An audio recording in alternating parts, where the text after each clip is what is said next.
बात। मैं दिशा जवाहर नवोदय विद्यालय कक्षा 7 की छात्रा हूँ। मैं अपने सहपाठियों के साथ महाभारत भीष्म प्रतिज्ञा का एक लघु नाट्य प्रस्तुत करने जा रही हूँ। अब मैं अपने सहपाठियों को उनका परिचय देने के लिए बुलाना चाहूँगी। मैं अपूर्वा शांतनु के रूप में। मैं सुधीर देवव्रत के रूप में। मैं कृषा उद्घोषक के रूप में। मैं कीर्ति सत्यवती के रूप में। मैं अंशिका केवट राज के रूप में। तेजस्वी पुत्र देवव्रत को पाकर राजा शांतनु बहुत खुश हुए। मेरे पुत्र व्रत में पाकर बहुत खुश हुआ। अब 4 वर्ष बाद गंगा के जाने के बाद राजा शांतनु के मन में जो दुख था वो सुंदर तारों को देखकर विलीन हो गया। अरे ये सुंदरी कौन है? मैं इस पर मोहित हो गया। शांतनु और सत्यवती के बीच हो रही वार्तालाप।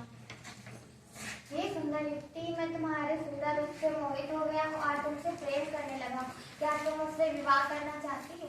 यदि ऐसी बात है तो मेरे पिता मल्लाहों के सरदार है, आप उनसे अनुमति ले लीजिए। उनके कहे अनुसार मैं आपकी पत्नी बनने के लिए तैयार हूँ। ठीक है, अगर ऐसी ही बात है तो मैं अभी केवटराज के पास चला जाता हूँ।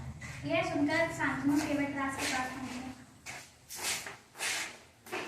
शांतनु और केवटराज के बीच हो रही वार्तालाप। हे केवटराज, मैं आपकी पुत्री सत्यवती से प्रेम करने लगा हूँ और उससे विवाह करना चाहता हूँ, इसलिए आपकी अनुमति चाहिए। अगर आपको मेरी पुत्री सत्यवती से विवाह करना है तो उसके पहले मुझे आपको एक वचन देना होगा। ठीक है, कैसा वचन? मेरा वचन यह है कि आपके बाद हस्तिनापुर की राजगद्दी पर मेरी पुत्री का बेटा बैठेगा। नहीं, मेरा देवव्रत। ये वचन शांतनु को अनुचित लगा, इसलिए वे राजगद्दी पर देवव्रत को बैठाना चाहते थे। इसलिए वे दुखी मन से हस्तिनापुर वापस लौट गए। शांतनु को दुखी देखकर देवव्रत वहां पहुंचे। पिताश्री, संसार का ऐसा कोई सुख नहीं जो आपको प्राप्त न हो, फिर आप दुखी हैं क्यों? पुत्र, ऐसी कोई बात नहीं है, तुम चिंता मत करो, मैं ठीक हूँ। देवव्रत बहुत बुद्धिमान थे। उन्होंने सारी बात का पता लगाया और केवटराज के पास पहुंचे।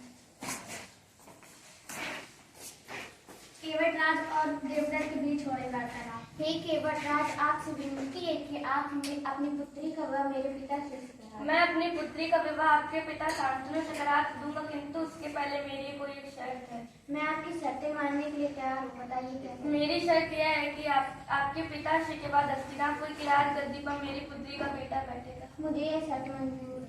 यह सुनकर भी केवटराज के मन में कुछ चल रहा था। वे बोले, हे गांगे, मुझे आपसे तो उम्मीद है कि आप हस्तिनापुर की राजगद्दी पर नहीं बैठेंगे, पर मुझे आपके वंशज से कैसे उम्मीद हो सकती है? अगर ऐसी बात है तो मैं प्रतिज्ञा करता हूँ कि आजीवन ब्रह्मचारी रहूंगा, शादी नहीं करूंगा, तो मेरे कोई संतान नहीं होगा।